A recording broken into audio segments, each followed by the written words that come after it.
I'm Iabou Windimere. I was here today to talk to Keith Andrew. We had a great talk. I had a great time on the show, and I'm here to talk to him anytime. And ladies and gentlemen, welcome to the KeithAndrewNetWork. It is 1082. That is right, 1082. I'm here with a beautiful and talented friend. Haven't seen you in a long time, but for people who want to see your episode, it was season 4, episode 322. So that's right, 322. It says on YouTube, but recently uploaded 5 years ago. I don't remember when season 4 was, so maybe it was like 15, 14. But 300, actually I closed the thing, so now I can't. I But can't it's, believe it was really 5 years ago? I think so. That's I'm not crazy. 100% of when it was, but let me look at it real fast one more time. I don't know. I guess it was I guess it was before 2020, so that would make sense. Yeah. Let's see. Wow. I started a talk show in 13. So yeah, about 14, 15, or maybe 14, 15, 16 around there, give or Okay. take. But Wow. Been doing obviously, it a while. no, absolutely. This June, actually, it's a good thing you're here. This June will be my 11-year anniversary. May do a shout out show, may not. But if you would like to do a shout out for me on my 11-year anniversary, I would love that, but you don't have to. I used to do a party, but instead of repeating myself over and over, it's kind of, you just do an episode. Just do something different. So I may do a group episode if you're interested to be part of that. That'd be cool. I'd love that. Now, obviously, if people watch season 4, episode 300, I think it was 22, I said, but if you watch and look in the background, I had to decorate my brother's bed. So a couple years, see, season 4, so 5, 6, 7, 8, 9, 10, 11. Yeah, it was 7 years ago. Because from season 4 to now, it's been seven seasons. So I would say 15. 15 is a good number. That's why I label things because I had a YouTube account, I took it down, I put it back up. Now it says, oh, season 5 is only 4 years ago. Yeah, that doesn't seem right. That's why I have so many binders full of permissive farm. I have thousands of these from different seasons. So now I can just obviously go back to season 4 if I motivate myself and just relabel the dates. But I don't know. I have to work on that. But anyway, you know the whole song and dance. But just in case you forgot what my speech is about, it's in the answer doesn't. That's right. My speech now in the answer doesn't, so I don't take time away. But for you, I'm making an exception. It may be different from the last time we talked, but the whole point of my talk, obviously, and you see me messing around with this stupid string on the wire. I put it behind here, but it feels like it's tugging.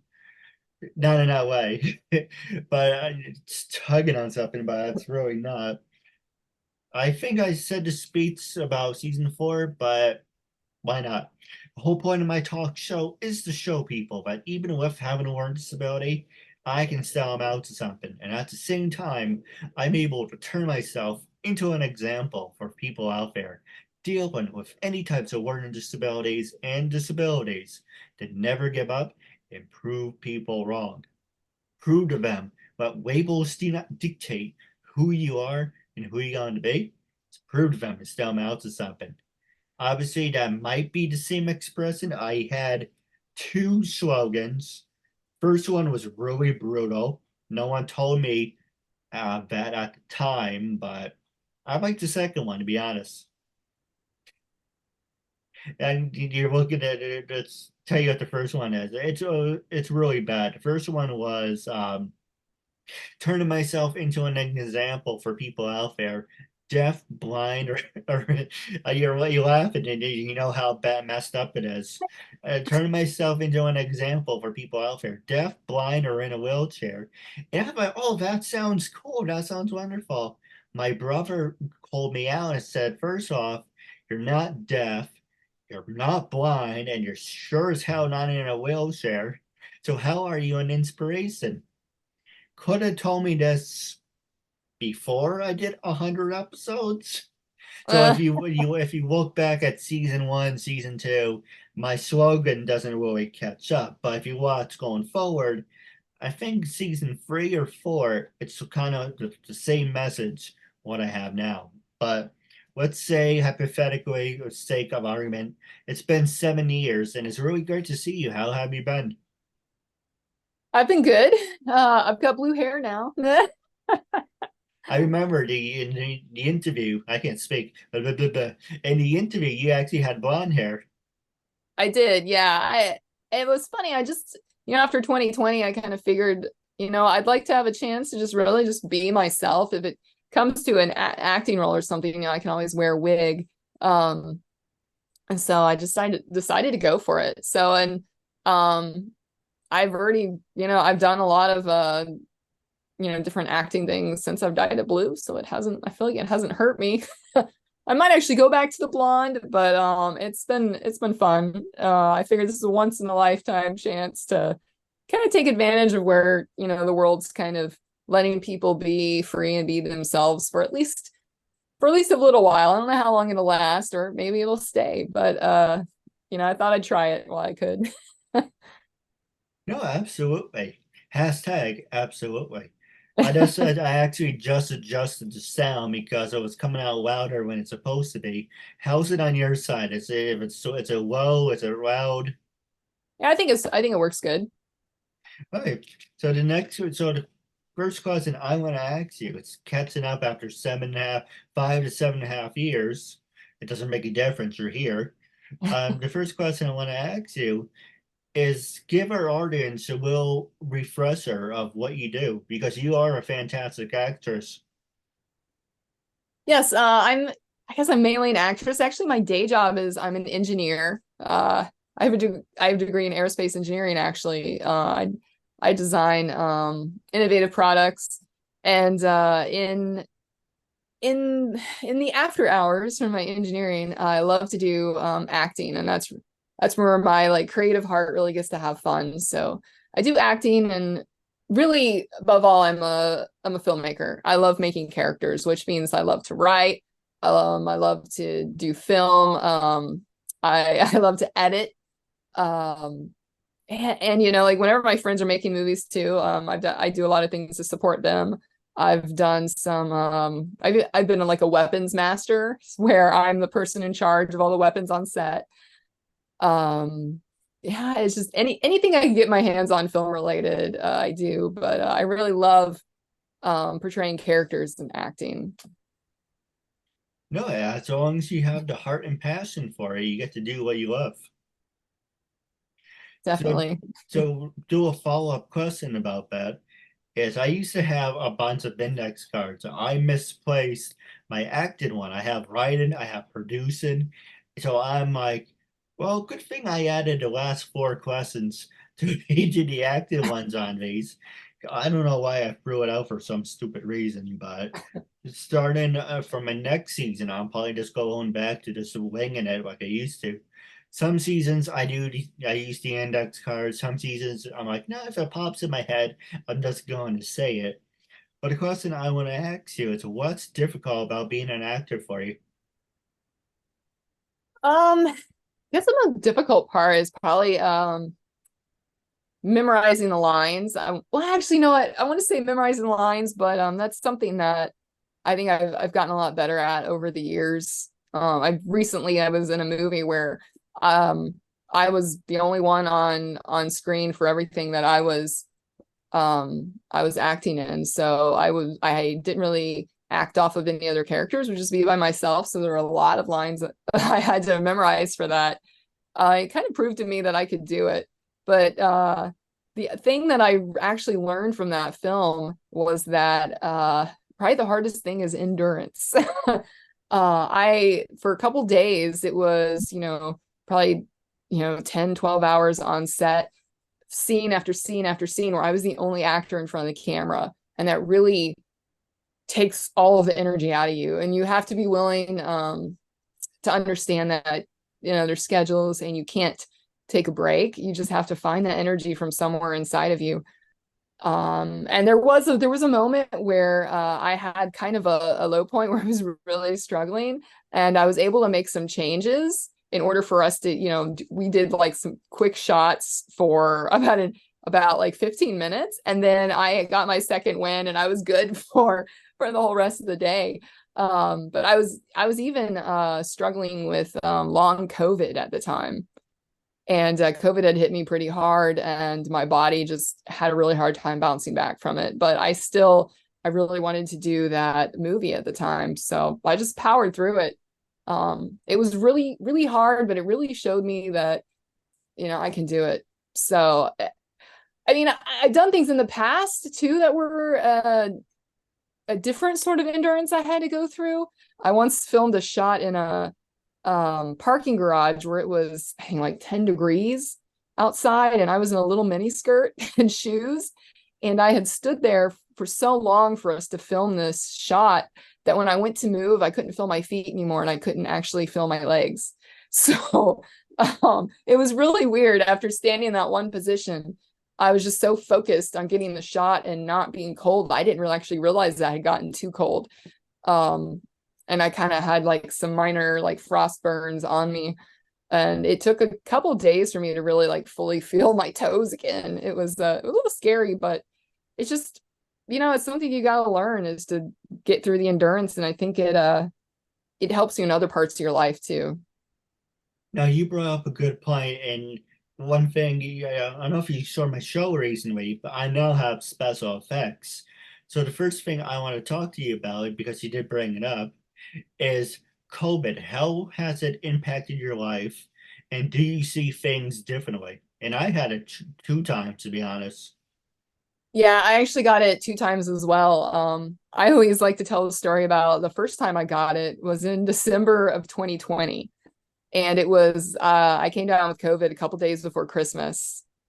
And we realized that Christmas was not going to be good. I had no idea what COVID was going to be like, because obviously I didn't know anyone who had gotten COVID at that point. I was the first person I knew. And it ended up being a lot worse than I had expected it to be. I remember a point whenever I woke up on the floor, and I did not remember how I ended up on the floor. There was a lot of like blackout time I had because it attacked my nervous system. It took me a really long time to recover from all of that. I had a hard time even thinking. I actually thought I wouldn't be able to act again because it had affected my nervous system so badly that my memory was affected. So I was like, oh no, I won't be able to memorize lines. And I think it put things in perspective for me. I came to that conclusion that even if I had lost the ability to do lines or to memorize lines, that I still would have wanted to find a way to still do acting. It kind of made me thankful whenever I was able to, because I worked hard to get myself back to normally, and it took months. I I knew what I wanted in life. It's just that changed my whole outlook. It changed my perspective. I kind of felt like I felt like a new person when I finally came back to normal.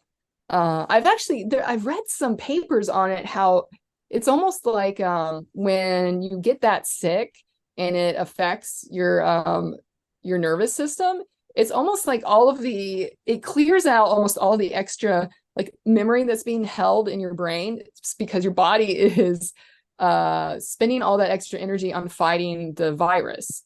So it's almost like a reset.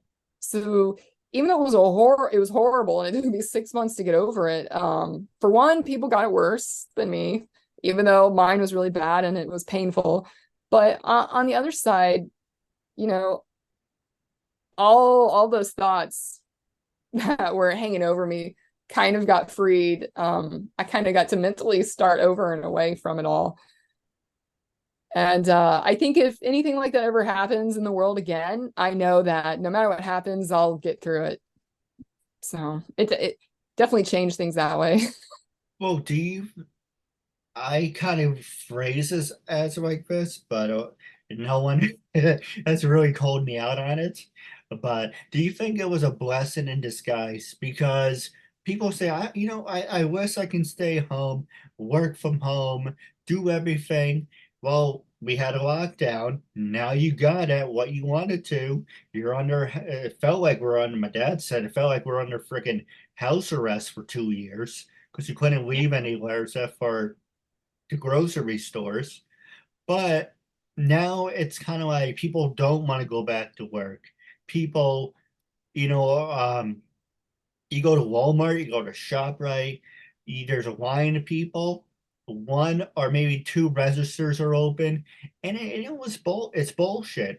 It's kind of like you can't have it both ways. And during that whole 2020 thing, yeah, it's nice because now you can't say, "Oh, I can't come in, I'm sick," or "It's a snow day." Nope, you're gonna do remote from school. You're gonna work from home. No excuses. That is But very true. Yeah. it's kind of like you can't have it both ways. You can't say, "Oh, I wish I can stay home for the rest of my life," and you get it, and then you go back in the complete opposite direction, like, "Wow, this really sucks." Yeah, I think a lot of it too that was hard. I don't think people have ever, the ones of us that are older, that were adults before 2020, we will never have the life we had before 2020, for sure. We'll never have that life back again. I mean, even just simple things like everything being open, so many things were open for 24 hours. And then because so many people, I think, left their jobs and so many new jobs were created because of 2020, because of like Uber, like, and well, not so much Uber, but like, like Uber Eats and DoorDash became such a big thing because of 2020. We created all those new jobs, and then now we don't have enough people to fill the other jobs. So we're having to rely on AI. We're having to rely on like smart checkout. So our whole interaction with other people is now changed because of what happened in 2020. We'll never be able to go back to that world. We'll never have the same social interactions we used to have. It'll always be on the edge of our mind. It'll always be like, is it going to happen again? And you know? unfortunately, it might, every generation has a crisis. My grandfather had the Great Depression. My parents, well, yes, my dad had a choice to go to Vietnam or work in a school in a really bad neighborhood, a ghetto neighborhood. So he said, I'd rather work in the ghetto neighborhood than going to Vietnam. Our generation, I'm 36, so I guess we're about in the same age range. We had September 11th, and then we had this. So God forbid, there's always going to be something. This could have happened. Um, 2000, let's see, they noticed it in 2003 with the SARS, then there was the bird flu, then it was H1N1, then it was SARS, and then we were mid dodging the bullet, dodging the bullet. But you can dodge a bullet so many times until you get whacked between your eyes. And unfortunately, this came from a lab, and we didn't get off lucky. Well, took a couple of years, but we're slowly going back. But the one I do, you do want to say something, but I do have something else I want to tell you, but I want to hear from you. Oh, I was just gonna say that I I think we're gonna have like a huge kind of generational gap too between the kids who grew up with it and then the people who remember, quote, the old days. And that's gonna be really weird because I've even noticed um the like a lot of those people who, like my stepson, for instance, graduated in 2020. So you have a generation of like people who don't quite understand, like he'll never know what it's like to graduate high school like normal, and we all had that, and we're gonna end up with, I don't think we understand how much it did affect the young people that went through it. I've went to career fairs where all the people that you were interviewing, like, didn't understand how to talk to anyone else. The people who were kids are going to be totally social scarred from this forever. Um, and I wonder, there's going to be this little gap of the COVID kids, and then are the kids after them going to be normal, or are the changes that we made in society, like with self-checkout and things like that, are those kids going to still be socially removed because of it? No, you're right. You know, let's see, back to 19, yeah, 19, early 20. I was working at Walmart and we were still going to the mall. The malls, you people are saying the malls are dying. Yeah, first off, is keep that shit to yourself because I really don't want to hear that. I like the mall, but there's stores going out of business. I think Staples went out of business recently. I'm not the brand, but certainly closing in certain locations. The Staples near me, they closed. The Best Buy near me, they closed. The mall really was depressing when we went back. Macy's had everything like on merchandise, but they had the sticker on it that says it was returns. And I'm like, this is freaking, it's like something out of a horror movie. But luckily, knock on wood, it's slowly bouncing back. But as you mentioned, the smart checkout, they're not really that smart, number one. And number two, they're covered in germs. They're supposed to be cleaning it. You get more germs and bacteria from so I don't have a problem with the self-checkout. If you have 6 items, so you have like a handful of items, you'll go in, out, okay. If you have like 20 or more, it's kind of like open a freaking register, or you're standing there and you're scanning something, and then they expect you to remember the item numbers. Like, why the hell do I have to remember item number? Like, for an example, bananas 4011. Why do I have to remember that? I don't work here. That's true. When the people, like when there's a person there, they have a lot of those numbers memorized for you and they can just do it. That's true. I used to make it out, to be honest. And it's like I used to have like a fruit in my hand. And I'm like, what is this? It's an orange. Okay, orange. Well, that's not the right. It's an orange. Look, there's a line behind you. I'm not arguing with you over a damn orange. It's an orange. And that's another thing, I recently went back a year or so ago. They had the glass bubbles around, and then you have to go wear a mask, and then you had the anti-vaxxers. Don't give me that crap. Just shut up and get the shot.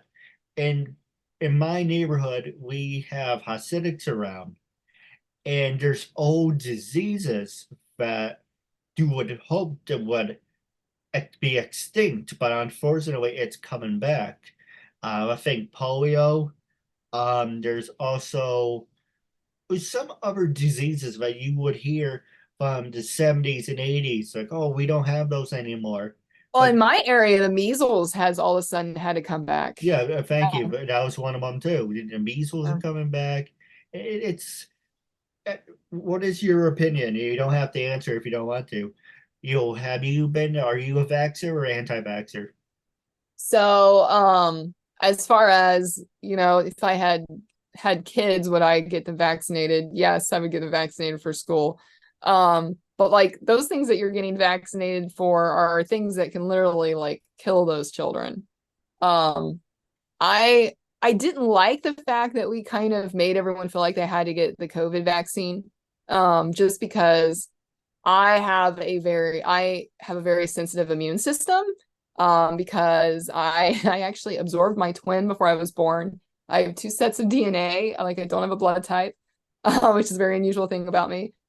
So my immune system has a really hard time fighting things, which is why I got COVID so bad. I had hormone and blood problems as a reaction to the shot. So looking back, sometimes I wish I didn't have it, because I've had long-term issues that I don't know whether they're related to COVID or the shot, and I can't undo them. And so I will always have those health problems and Right. won't know if they're attached to the shot or not. So that's something I don't like. People like me, we would have I speak on behalf of all the people who are sensitive to medicines. Like I would have liked more research. They never did research, but like specifically for women, and like it messed with my estrogen and stuff like that. And it actually turned out it was something like they knew about overseas and things like that. And they wanted people to get the shot here, so they didn't tell a lot of people about it. But honestly, if I had known more of it, I probably would have ended up getting the shot just because I thought I was going to need it to travel for work. But it's one of those things. I wish I didn't have to get the shot, but at the time I felt like I had to. For Um, me, I'm like, I just give me the shot. I get sick, I get better, and I understand where you're coming from. yeah, But at the same time, people said if people got their shot when this first came out, I mean, really first, the shit hit the fan, really came out. And this is not a show about talking about who on the left or right. We're here about entertainment to have fun and freedom of speech, self-expression. But people had their shot when this first came out. It might not erased it, but it would have made it not as bad because he had people just saying that they didn't want to get the shot and it spread, then it mutated. And that's another thing that it came from a lab because every time we come up with an antidote, thinking we're gonna kill this freaking thing, it mutates. Now, a virus, yes, a virus could mutate, but not as fast as this thing. This thing, it's scary because it's mutated 3 to 5 times already, and no normal viruses do that. yeah. Well, the sad thing for me is that I got COVID before the shot was available, and then I got COVID again after I got the shot. So for me, it wouldn't have mattered really if I had gotten the shot or not. I got it too. But there's other people where it I think a lot of older people, I think getting the shot probably helped them at that time when COVID was worse. But I don't know. It's sometimes I say, I think like if the shot was bad for you, then COVID was probably bad for you too. And for me, COVID was bad for me and the shot was bad for me. So it's one of those things that I don't think we'll ever know. You can't undo it. So That's true. I yeah. do have a couple questions for you off the air, but wrapping up, it was a real honor and privilege having you as a guest. And you're coming back on the show. Hopefully, we won't wait another 7 years to have you back on I again. can't believe it's been that long. Yeah, anytime I'll come back. No, absolutely. So stay tuned. I do have a couple questions for you off the air. For anyone who's watching, make sure to like, share, comment, follow in this interview. Make sure to like and subscribe to the Instagram and TikTok of both our accounts because we're coming back from this commercial break with the sit down with Keith Andrew when we come back. We're wrapping up our interview segment. Thank you and talk to you soon.